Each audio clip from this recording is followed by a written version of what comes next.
I have an animator that loves Star Wars, and so first off, I get him and I get him excited about it, and I have him just charge.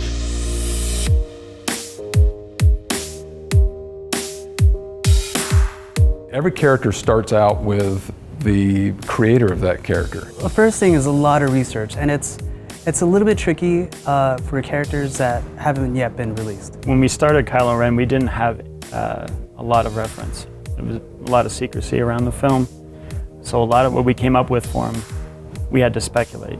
Because Lucasfilm, they didn't want to give out anything. There was a fair amount of questions that we were to throw their way, and we kind of worked with them because they're still trying to develop their movie while we're trying to develop and understand their characters. We get as much information as we can from the original creator of that character, and we hand that off to the concept artists, and they will start working on the 2D art. It's a big challenge because we're trying to ultimately find something that's appealing. So we focus a lot on starting with the big shapes, and if that looks appealing, then the little details will layer right on top of it. When we were thinking about Kylo Ren's pose, I mean, we had a general idea of where he was going, because all we had is visuals. We didn't see the movie yet. We looked at all kinds of fan films, we looked at comic art, we looked at Vader, we looked at anybody and anything Star Wars that would help us out. It's kind of like they're right here and we're right here. As long as we're targeting kind of where we're gonna be, then hopefully it's pretty accurate. I think we ended up in a really good spot because I think it feels like Kylo Ren, but he's still simplified in the Infinity style.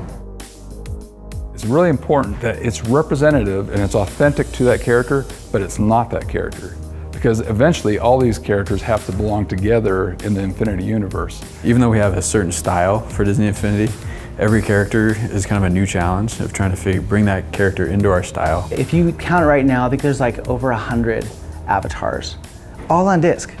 In this process that we've found ways to get the franchise owners happy about it and stay true to our roots, which is Disney animation, and create things that are really fun and energetic and interesting to watch and do.